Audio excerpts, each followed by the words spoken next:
Welcome बच्चों।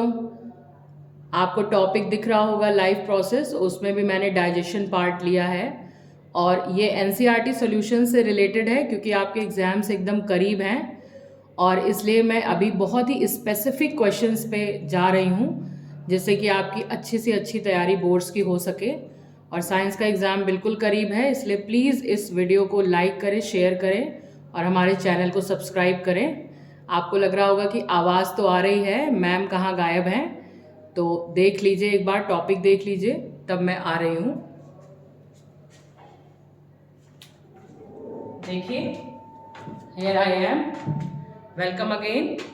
तो क्योंकि बहुत ही स्पेसिफिक वीडियो है ये, कुछ डाइजेशन के क्वेश्चंस हैं जो बहुत ही कॉमनली आस्क किए जा रहे हैं और बच्चों को लगता है कि नहीं ये तो कर ही लेंगे बहुत आसानी से, बट फिर भी हम चाहते हैं कि आप उसको कैसे प्रॉपर वे में करें और जिससे कि पूरे के पूरे मार्क्स आएँ। क्योंकि बच्चों की ये शिकायत होती है कि मैम हम तो पूरा लिख कर आए थे फिर भी मार्क्स पूरे नहीं आए हैं। तो हमने आपको एक प्रॉपर आपको बताया है कि कैसे एग्जामिनेशन कॉपी में आपको उस मार्क्स कैसे उस टॉपिक को डिफाइन करना है पॉइंट में। सबसे पहली बात तो यही है, जैसे कि मैं अपने हर वीडियो में बोलती हूँ कि कोई भी टॉपिक है, जैसे अभी बोर्ड एग्जाम वाला जो वीडियो मैंने लास्ट डाला था तो उसमें भी मैंने यही बताया था कि answers should be in points. और साइंस में तो ये बहुत ही स्पेसिफिक हो जाता है, तो वो चाहे बायोलॉजी हो, चाहे केमिस्ट्री हो, चाहे फिजिक्स हो।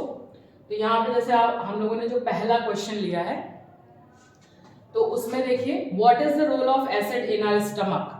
तो बहुत सिंपल सा रोल है, आपको पता है कि जो HCl है वो जैसे ही हमारे माउथ में जो भी डाइजेशन हो रहा होता है, क्योंकि आपको पता है अब आपने पूरा कोर्स पढ़ लिया है तो आपको पता है कि माउथ में जो भी कार्बोहाइड्रेट का डाइजेशन हो रहा है सलाइवरी एमाइलेज के प्रेजेंस में, स्टमक में आके वो स्टॉप हो जाता है।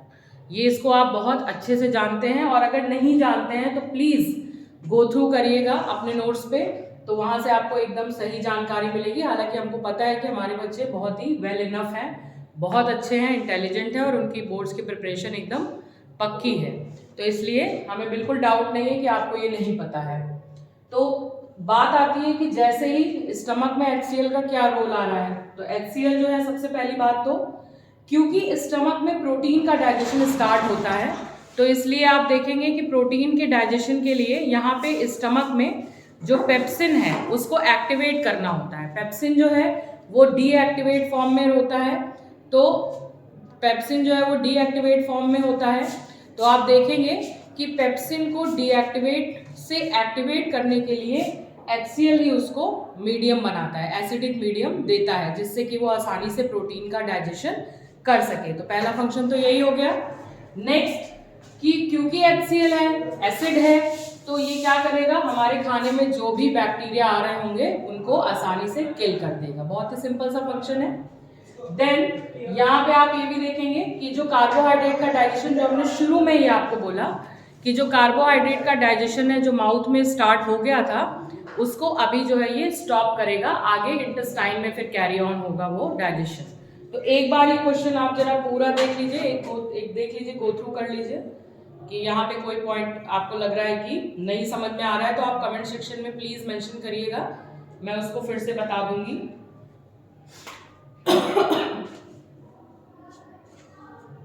बहुत ही सिंपल से पॉइंट्स हैं। The HCl presence in our stomach has following roles. It creates an acidic medium for the action of pepsin. It kills bacteria present in the food. It stops the digestion of carbohydrates. Okay बच्चों, then next question पे आते हैं।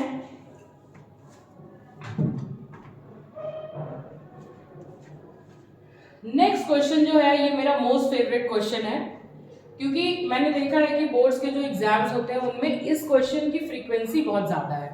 ये question जो है 1 marks में भी आता है, 3 मार्क्स में भी आता है और 5 मार्क्स में जो पार्ट क्वेश्चंस होते हैं उनमें भी ये क्वेश्चंस आने की फ्रीक्वेंसी बहुत ज़्यादा है, तो इसलिए मेरा बहुत ही फेवरेट क्वेश्चन है।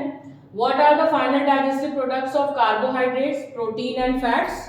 तो यहाँ पे सिंपली जो फाइनल डाइजेस्टिव प्रोडक्ट्स हैं वो है कार्बोहाइड्रेट का ग्लूकोज है, प्रोटीन का एमिनो एसिड्स हैं और फैट का फैटी एसिड्स एंड ग्लिसरॉल है।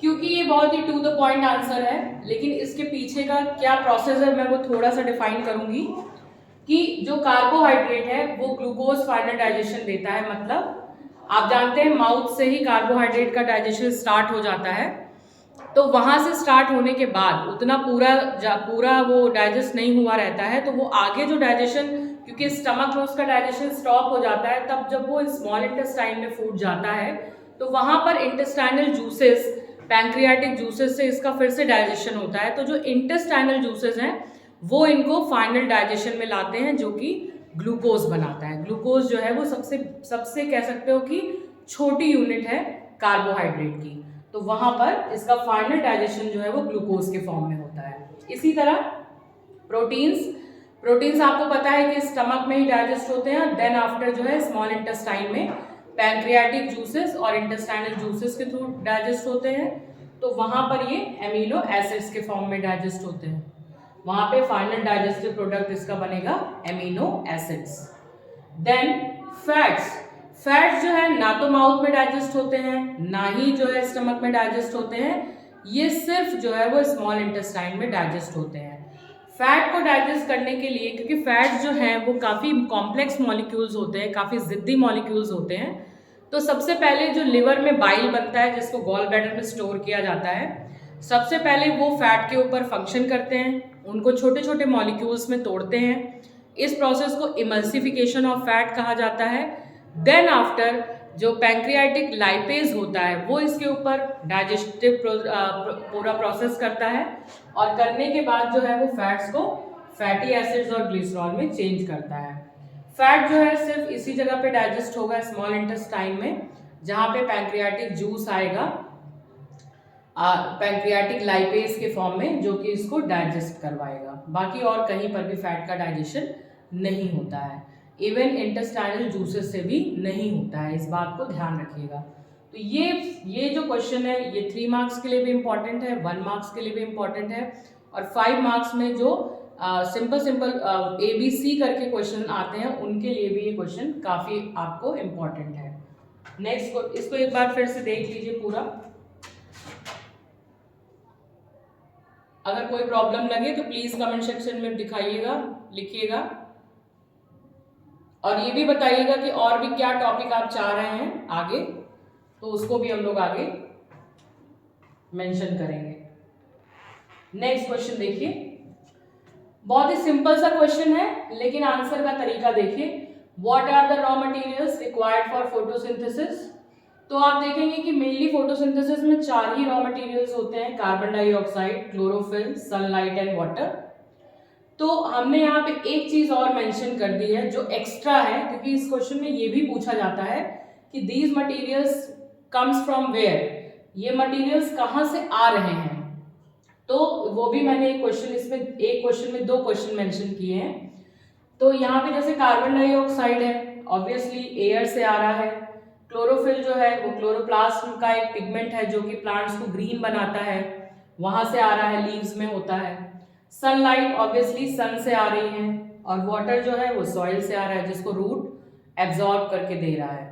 तो ये सिंपल सा क्वेश्चन, लेकिन इसमें मैंने 2 क्वेश्चंस को समेटा है, जहां पे आप रॉ मटेरियल्स भी बताएंगे और ये भी बताएंगे वेयर दे कम्स फ्रॉम, वो कहां से आ रहे हैं। तो इसको प्लीज देख लीजिए एक बार।